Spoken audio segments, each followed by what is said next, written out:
Designing a microapp from PowerPoint is a great first step into interactive content creation, and in this video we'll go over the basics of designing, importing, and assembling your project.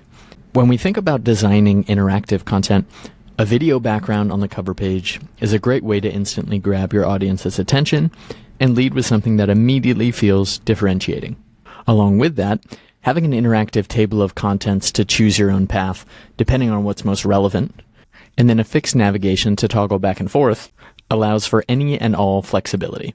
Then there's the elements that might be a little bit new to your presentation workflow, like scrolls to not overcrowd your slide with content, image carousels to bring motion and create in-presentation galleries, and overlays or pop-ups to emphasize specific points without having to navigate to a completely separate full-screen slide.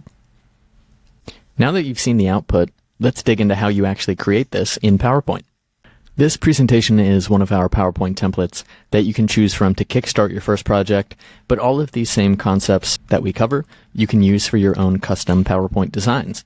For each template, page 1 is the instruction of how to use it, starting with making your own edits from a branding and copy standpoint, packaging up the slides into a PDF for import, and then exporting your secondary assets from PowerPoint. So let's dig in. These templates are fully set up for you to change the branding, color settings, and of course the copy and context of your presentation with your own. For the sake of time, I'll just make a few updates here to the cover page.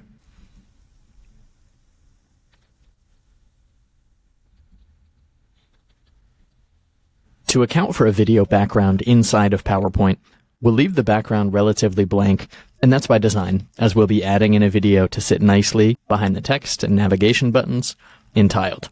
We'll simply need to make sure that our background color, which is just a colored rectangle, has some transparency built in. That will allow for the video to shine through underneath. Now in the instructions, I did mention that we will be packaging up this presentation into a PDF for export.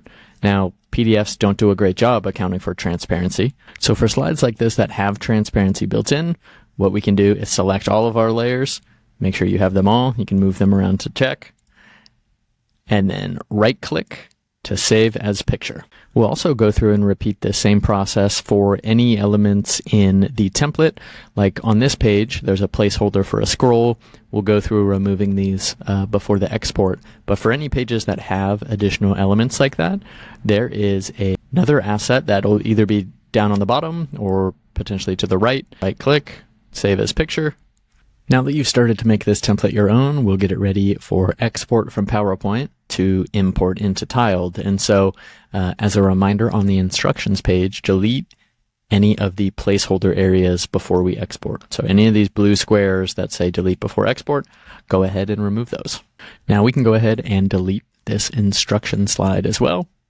And then in your main menu of PowerPoint, you'll simply go File, Export, and make sure that you're saving as a PDF. Now within your Tiled account, click the blue New Microapp button, and we're going to convert a file, uploading our PDF that we just exported from PowerPoint.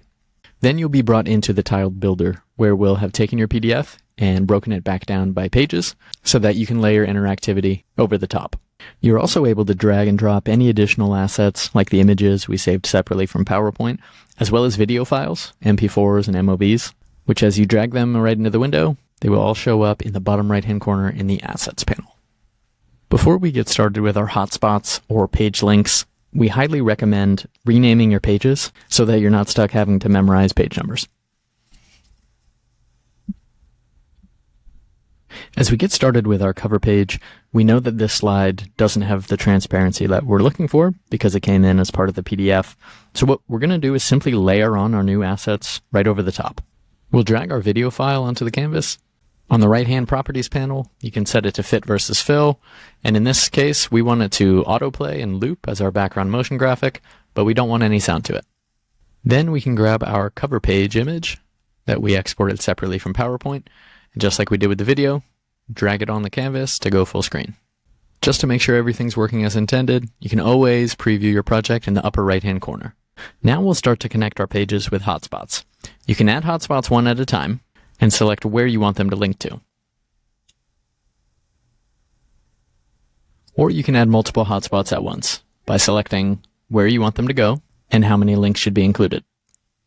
Setting up multiple hotspots at once is great, especially for the pages that have a fixed menu, where the buttons are evenly spaced in the exact same place on every page. Once you've spaced out and assigned your hotspot links, then you can copy that block of hotspots across each page in which the menu exists to set your fixed navigation. Now we'll set up one of our scrolls, which can take up as much or as little of the page as you'd like. Click More Elements, select your scroll, and set it on the canvas. Now, I'll simply drag and drop the image asset that I want to fill the scrolling container. You can also click the Edit Scroll Tile button, which will take you a level deeper if you want to add any additional hotspots, videos, carousels, or any other tiles that'll give it a fixed position within the scroll. Next is the image carousel, which on this slide is going to sit nicely on top of the phone wireframe here to the right. Just like we did with the scroll, I'll set my carousel canvas and then add the images that I want to rotate. Setting up overlays is just as easy. For a page like this, where we want someone to click a team member's headshot to view more information about them, on the right-hand side next to our Assets panel, we'll toggle to Overlays and we'll create a new one and give it a name. Then we'll simply drag the asset that we want to be viewed as our pop-up. You'll see that there's a Close button enabled by default, as well as some background transparency. Adjust the transparency if you'd like. And if you've already designed a Close button into your image, like we have with this bio card, you can feel free to delete it. Then you can set your hotspots to return to the page in which you came from. Once your project started to take shape, in the upper right-hand corner, you can publish it to share. You'll be prompted to set a cover image. This image shows up as the thumbnail in your tiled library, as well as a splash loading screen for your microapp. The thumbnail image should be included in your PowerPoint on the first cover page, over to the right, which again, you can adjust however you'd like. Just like we did with our other assets, we will right-click and save as picture. If you've already uploaded it as an asset, you can browse, which will take you through all your microapp assets for the project, or you can upload it net new. If you're not working off one of our templates, you'll also see that we have the dimensions listed here, so you can create your own custom cover image. Then hit publish, and you're ready for launch. When you need to make a change, whether it's a typo or something bigger, you'll make that change in the original PowerPoint. Make your change, and again, file, export as PDF with the same PDF name. Then simply drag that PDF into Tiled, and we'll recognize all the page assets so that you can simply replace, and it'll update in real time.